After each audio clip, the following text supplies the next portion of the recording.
Yes, ndagusuhuje wo kuri KCC Free TV, kanda subscribe niba utarayikanda kuri ino channel.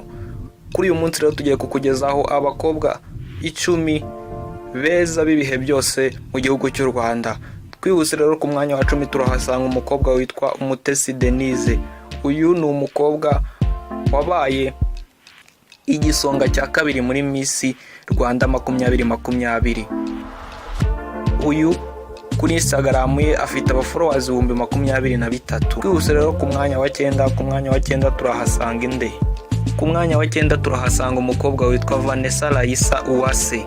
Uyu nawe ni umukobwa mwiza cyane, kuri Instagram ye akaba afite abafollowers 174. Uyu rero niwe mukobwa dusanga ku mwanya wa 9 mu banyarwandakazi beza bibihe byose. Twihuse rero ku mwanya wa 8, ku mwanya wa 8 turahasanga nde. Ku mwanya wa 8 turahasanga umukobwa witwa Umuhoza Liliane. Umuhoza Liliane nawe ni umukobwa mwiza cyane, dusanga ku mwanya wa 8 mu banyarwandakazi beza 10 bibihe byose. Kuri Instagram ye akaba afite abafollowers 192. Twihuse rero reka turebe umukobwa dusanga ku mwanya wa 7. Ku mwanya wa 7 turahasanga inde. Ku mwanya wa 7 turahasanga witwa Umutesi Jolly. Umutesi Jolly rero niwe dusanga ku mwanya wa 7 mu banyarwandakazi beza bibihe byose. Umutesi Jolly rero yo umwibutsa ko yabaye Miss Rwanda 2016, niwe wegukanye ikamba rya Miss Rwanda 2016. Reka twikomereze ku mwanya wa 6. Ku mwanya wa 6 turahasanga umukobwa witwa Kate. Kate rero ni umunyamakuru wa Isibo TV, mu kiganiro akoraho cyitwa Chapa Chapa. Uyu rero niwe mukobwa dusanga ku mwanya wa 6 mu banyarwandakazi beza bibihe byose. Twihuse rero reka turebe umwanya wa 5. Umwanya wa 5 turahasanga umukobwa witwa Umutoni Nadia.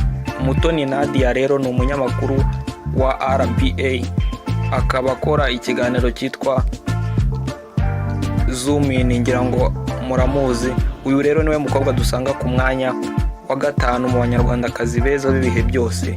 Bikomereje rero ku mwanya wa 4. Ku mwanya wa 4 turahasanga umukobwa witwa Ingabire Grace. Ingabire Grace rero ni umukobwa wabaye Miss 2021, ari nawe Miss uriho ubu ngubu.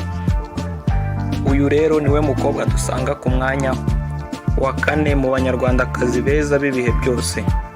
Dukomereje ku mwanya wa 3 rero. Ku mwanya wa 3 turahasanga umukobwa mwiza cyane witwa ni mwiza Megan. Nkuko izina rye ribivuga rero ni umukobwa mwiza cyane ufite melanine.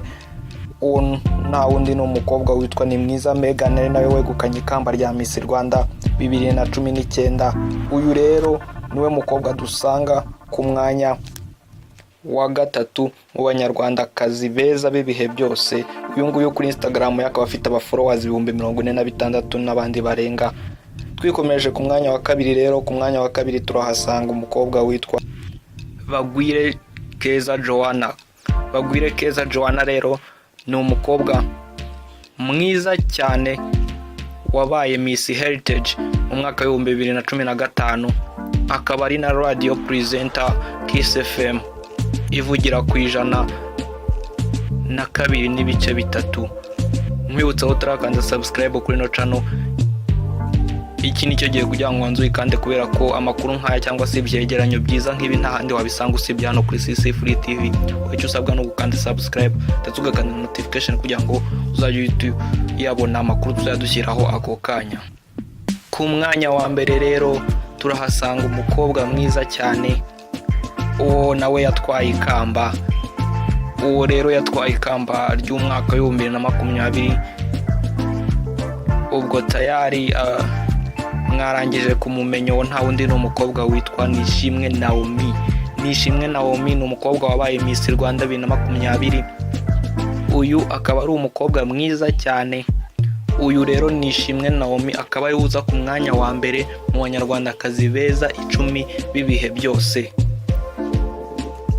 Niba hari icyo wifuza kutubwira, jya hasi muri comment uduhe igitekerezo cyawe, uvuga ati nge ndabona uwakabaye wa mbere ari uyu, biremewe. Cyangwa se uvuga ati uru rutonde turemeranwa 100%, nabyo nta kibazo.